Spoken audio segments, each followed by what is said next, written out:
Welcome back your channel. ഇന്ന് രാവിലെ തന്നെ അലാറം അടിച്ചൊന്നും കേട്ടില്ല. അതുകൊണ്ട് തന്നെ അത്താഴത്തിന് എണീക്കാൻ കുറച്ചധികം അങ്ങ് താമസിച്ചു പോയി. അതുകൊണ്ട് ഒരു ചായ മാത്രം കുടിച്ചിട്ട് ഇന്നത്തെ നോമ്പ് പിടിച്ചത്. പിന്നെ എന്തായാലും കുറച്ചും കൂടെ കിടന്ന് ഉറങ്ങിയിട്ട് എഴുന്നേറ്റ് വന്നപ്പോഴത്തേക്കും ഒരു 7 മണിയായിട്ടുണ്ടായിരുന്നു. ഇന്ന് രാവിലെ ദുവാമൊക്കെ വൈറ്റമിൻ കൊടുക്കാൻ വേണ്ടി ഹോസ്പിറ്റലിൽ പോകണമായിരുന്നു. ദിവാമോളെ ആദ്യം തന്നെ കുളിപ്പിച്ച് ഒരുക്കി ഉറക്കിയിട്ടുണ്ടായിരുന്നു. അവൾ ഉറങ്ങുന്ന സമയത്ത് തന്നെ ദുവാനെ ഒരുക്കി റെഡിയാക്കി ഫുഡൊക്കെ കൊടുത്തു. അപ്പോഴേക്ക് ഇക്ക വന്നപ്പോഴേക്കും ഞാനും കൂടെ റെഡിയായി നമ്മൾ പോകാൻ വേണ്ടി ഇറങ്ങി. ദുവാമിക്കാണെങ്കിൽ പണ്ടേ പുറത്ത് പോണ കാര്യം ഭയങ്കര ഇഷ്ടമാണ്. ദിവാസിക്കാണെങ്കിൽ ആദ്യം അത്ര ഇഷ്ടമല്ലായിരുന്നു. ഇപ്പൊ വന്നൊന്നും ഭയങ്കര ഇഷ്ടമാണ്. ദുവാമീനെ കൊണ്ട് വൈറ്റമിൻ കൊടുക്കാൻ വേണ്ടി ഇക്കകത്ത് പോയ സമയത്ത് ഞാനും ദിവാച്ചിയും കൂടെ പുറത്ത് റെസ്റ്റ് എടുക്കുമായിരുന്നു. ഞാനാണെങ്കിൽ ഒരു വീഡിയോ എടുക്കാനുള്ള ഇഷ്ടപ്പെടില്ലായിരുന്നു. അവളാണെങ്കിൽ 2 കൈയും ഒരേ സമയം വയൽ കുത്തിക്കയറ്റാനുള്ള ബുദ്ധിമുട്ടിലും. ഈ ഒരു സമയത്ത് അകത്തുനിന്ന് ദുവാടെ നല്ല കരച്ചിൽ കേൾക്കായിരുന്നു. അങ്ങനെ ചെന്ന് ചോദിച്ചപ്പോഴാണെങ്കിൽ കുത്തി വെക്കുമെന്നും പറഞ്ഞ് പേടിച്ചിട്ടാണ് അവൾ കിടന്ന് കരഞ്ഞത്. അത് കഴിഞ്ഞ് നമ്മളെ വീട്ടിലേക്ക് പോകാൻ വേണ്ടി ഇറങ്ങി. അങ്ങനെ ബീച്ച് റോഡിൽ കൂടെ നമ്മൾ വീട്ടിലേക്ക് പോയത്. കടൽ തിരമാലകളും മണ്ണുമെല്ലാം എന്നെ അങ്ങോട്ട് വല്ലാണ്ട് പിടിച്ച് വലിക്കുന്നുണ്ടായിരുന്നു. നോമ്പ് തുടങ്ങിയ ശേഷം നമ്മൾ അങ്ങനെ ബീച്ചിലൊന്നും പോയിട്ടില്ല. അങ്ങനെ വീടിന്റെ ഇടവേൻ്റെ ഇടയായിട്ട് ഇക്ക എന്നെ ഇറക്കിയിട്ട് ഞാൻ പോയി കുഞ്ഞിന്റെ ബാഗ് എടുത്തിട്ട് വന്നിട്ട് അപ്പൊ അവൾ അങ്ങനെയോട്ടും കൂടെ വിട്ടേക്കാന്ന് വിചാരിച്ചു. ദിവമോളാണെങ്കിലേ കൈ കൊണ്ട് ക്യാമറ പൊത്തിപ്പിടിക്കാനുള്ള കഷ്ടപ്പെടില്ലാട്ടോ. ദിവമോളാണെങ്കിൽ മിഠായി വേണമെന്ന് പറഞ്ഞു. അങ്ങനെ പിന്നെ അവക്കും ഫ്രണ്ട്സിനും കുറച്ച് മിഠായും കൂടെ വാങ്ങിച്ചു കൊടുത്തിട്ടാണ് അവൾ അങ്ങാടി കൊണ്ടാക്കിയത്. ഇന്ന് കുറച്ച് താമസിച്ച് പോയെന്നും പറഞ്ഞിട്ട് ഞങ്ങൾ പെട്ടെന്ന് തന്നെ കൊണ്ടാക്കിയത്. പക്ഷേ അപ്പോഴും ഓരോരോ കുട്ടികളായിട്ട് വന്നോണ്ടിരിക്കുന്നുള്ളായിരുന്നു. പിന്നെ അവിടുന്ന് വീട്ടിലേക്കൊന്നും പറഞ്ഞ് തിരിച്ച വണ്ടി ചേർന്ന് നിന്നൊരു ചിക്കൻ കറിയുടെ ഫ്രണ്ടിലായിരുന്നു. നോമ്പെല്ലാം ആയത് കാരണം തന്നെ ചിക്കൻ കറിയിൽ അത്യാവശ്യം നല്ലതുപോലെ തന്നെ തിരക്കുണ്ടായിരുന്നു. അങ്ങനെ ഒരു ചിക്കനൊക്കെ വാങ്ങിയിട്ട് എന്നെയും കുഞ്ഞിനെയും വീട്ടിലാക്കിയിട്ട് ഇക്ക നേരെ ജോലിക്ക് പോയി. ഒരുപാട് ജോലികൾ എനിക്ക് ചെയ്യാനുണ്ടെങ്കിലും ഈ ഒരു തുള്ളി കളിക്കുന്ന കുഞ്ഞപ്പോഴും അതിനൊന്നും സമ്മതിക്കുന്നില്ലായിരുന്നു. വെയിൽ കണ്ടിട്ടാണെങ്കിൽ കൊതിയായിട്ടും വയ്യാട്ടോ. കാരണം അത്രത്തോളം തുണി എനിക്ക് അലക്കാൻ വേണ്ടിയിട്ടുണ്ട്.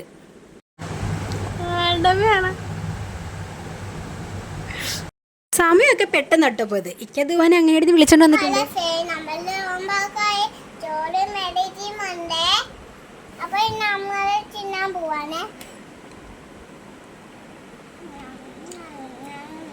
ഇപ്പോ നോമ്പ് തുടങ്ങിയതിന് ശേഷം ദുവാമയ്ക്ക് എന്ത് കഴിക്കാൻ കൊടുത്താലും ഇതാട്ടോ ഡയലോഗ്.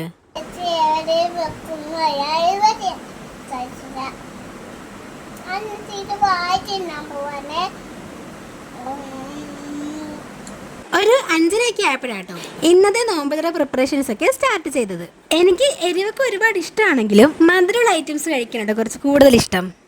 അതുകൊണ്ട് തന്നെ സിമ്പിൾ ആയിട്ട് ഒരു അടിപൊളി ടേസ്റ്റുള്ള ഡെസേർട്ട് ആയിട്ട് ഉണ്ടാക്കിയിട്ടുണ്ടായിരുന്നത്. നോമ്പ് തുടങ്ങി അന്ന് തൊട്ടേ ഇതൊന്നും ഉണ്ടാക്കണമെന്ന് പലതവണ വിചാരിച്ചതാട്ടോ. പക്ഷെ ഇന്നട്ടോ അതിനുവേണ്ടി അവസരം കിട്ടിയത്.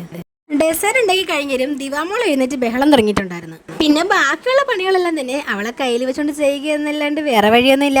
എണ്ണക്കടികൾ എത്രയൊക്കെ തന്നെ ഒഴിവാക്കണമെന്ന് വിചാരിച്ചാലും മനസ്സാണെങ്കിൽ ഒട്ടും തന്നെ അതിനോടങ്ങ് യോജിക്കുന്നില്ല. ഇന്ന് കറിവയ്ക്കാൻ വാങ്ങിച്ച ചിക്കനൊന്നും ഒരല്പം എടുത്ത് മാറ്റി വെച്ചിട്ടുണ്ടായിരുന്നു. അപ്പൊ പിന്നെ അതുകൊണ്ട് എന്തെങ്കിലും തട്ടിക്കൂട്ടാന്ന് വിചാരിച്ചു. അങ്ങനെ പേരിടൽ ചടങ്ങ് കഴിയാത്ത ഈ ഒരു സാധനം ഉണ്ടാക്കിയെടുക്കാൻ വളരെ സിമ്പിളായിരുന്നു.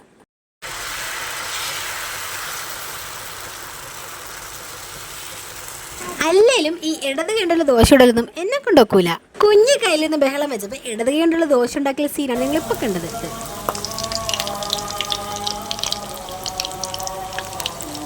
ജോലി തീരുന്നതിന് മുമ്പ് തന്നെ ബാങ്ക് വിളിച്ചിട്ടുണ്ടെന്ന്. പിന്നെ അടുക്കളയിൽ നിന്ന് തന്നെ നോമ്പ് തുറന്നു. എന്നാലും എല്ലാം ഒന്ന് ടേബിൾ ഇതുപോലെ സെറ്റ് ചെയ്ത് വെച്ചില്ലെങ്കിൽ ഒരു സുഖം ഉണ്ടാവില്ല. പണ്ട് എനിക്ക് അങ്ങനെ ഈ ഒരു അസുഖം ഇല്ലായിരുന്നു. ഇപ്പൊ യൂട്യൂബ് ചാനൽ തുടങ്ങിയ ശേഷമാണ് ഈ ഒരു അസുഖം വന്നത്. അങ്ങനെ ഉണ്ടാക്കി വെച്ച സാധനങ്ങളെല്ലാം തന്നെ ഒരുമിച്ച് ടേബിളിന്റെ പുറത്ത് കൊണ്ടുവച്ചിട്ട് നോയിക്കൊണ്ട് നിൽക്കുമ്പോൾ കിട്ടുന്ന ഫീൽ ഉണ്ടല്ലോ. ആഹാ അന്തസ്. ഒരു ആക്രാന്തത്തിന്റെ പുറത്ത് ഇതെല്ലാം വാരി ടേബിൾ പുറത്ത് കൊണ്ട് വെക്കുമെങ്കിലും ആദ്യം തന്നെ 3-5 ഗ്ലാസ് വെള്ളം അകത്താക്കി കഴിഞ്ഞാൽ പിന്നെ ഇതിനെ ഒന്നും അങ്ങ് ഉൾക്കൊള്ളാനുള്ള സ്പേസ് എന്റെ വേറിന് കാണൂല. പിന്നെ രാത്രി ഒരു 11 മണിക്കൊക്കെ വരുന്നതിനുള്ള സമയത്താണ് ഇതൊക്കെ ഓരോന്നിട്ട് കീറിറങ്ങി ഞാൻ കഴിച്ചുകൊണ്ടിരിക്കും. അതുകൊണ്ട് തന്നെ പ്രശ്നം എന്താ വെച്ചാൽ പിന്നെ രാത്രിയിലെ ഫുഡ് അതോട്ട് കഴിക്കാനും പറ്റൂല. എന്നാലും കുഴപ്പമില്ല, എന്തെങ്കിലുമൊക്കെ ഞാൻ കഴിച്ചാൽ പോരെ. ഈ ഒരു ഡെസേർട്ടിന്റെ ടേസ്റ്റ് പറയാതിരിക്കാൻ വേണ്ട അത്രയ്ക്ക് അടിപൊളിയായിരുന്നു. അതുപോലെ ഇനി പേരിലത്തൊരു സംഭവം ഇല്ലേ, അവരും പൊളിയാട്ടോ. ഈ ഒരു സമയം കൊണ്ട് തന്നെ പുറത്ത് അത്യാവശ്യം നല്ലതുപോലെ ഒരു മഴ പെയ്ത് തോർന്നിട്ടുണ്ട്. അങ്ങനെ ആ ഒരു മഴ കാണാൻ വന്നു കേട്ടോ ദിവാമോള്. ഈ ഒരു സമയത്തെല്ലാം ദുവാമി നല്ല ഉറക്കമാട്ടോ. അധികം താമസിച്ചില്ലാതെ തന്നെ അടുത്ത ആൾ ഉറങ്ങിയിട്ടുണ്ട്. അങ്ങനെ സമാധാനിക്കാൻ പറ്റൂല കേട്ടോ. അധികം നേരമില്ല, ഇപ്പൊ തന്നെ 2 പേര് എഴുന്നേക്കും. അപ്പോൾ എന്റെ കൗണ്ട് ഡൗൺ സ്റ്റാർട്ട് ആയിട്ടുണ്ട്. ഇവർ ഉറങ്ങി തീരുന്ന സമയത്തിനുള്ളിൽ ചെയ്തു തീർക്കുന്ന പണി മുഴുവനും ചെയ്തു തീർക്കണം. രാത്രി വന്നപ്പോഴാണെങ്കിൽ ബിരിയാണി വാങ്ങിച്ചോണ്ടാട്ടോ വന്നത്. പക്ഷേ അത് കഴിക്കാനുള്ള സ്പേസ് ഒന്നും എന്റെ വേറില്ലാത്തതുകൊണ്ട് ഞാൻ ആ വഴിക്കേ പോയി. ഇക്ക ഫുഡ് കഴിക്കുന്ന സമയം കൊണ്ട് ഞാൻ കുഞ്ഞുങ്ങൾ 2 പേരും ഉറക്കിയിട്ടുണ്ടായിരുന്നു. അപ്പോൾ ഇന്നത്തെ വീഡിയോ എല്ലാവർക്കും ഇഷ്ടമായെങ്കിൽ ലൈക്ക് ചെയ്യാനും നമ്മുടെ ചാനൽ സബ്സ്ക്രൈബ് സപ്പോർട്ട് ചെയ്യാനും മറക്കരുതേ. അടുത്തൊരു വീഡിയോ ആയിട്ട് വീണ്ടും വരുന്നവരെയും ടാറ്റാ ബൈ ബൈ ഫ്രണ്ട്സ്.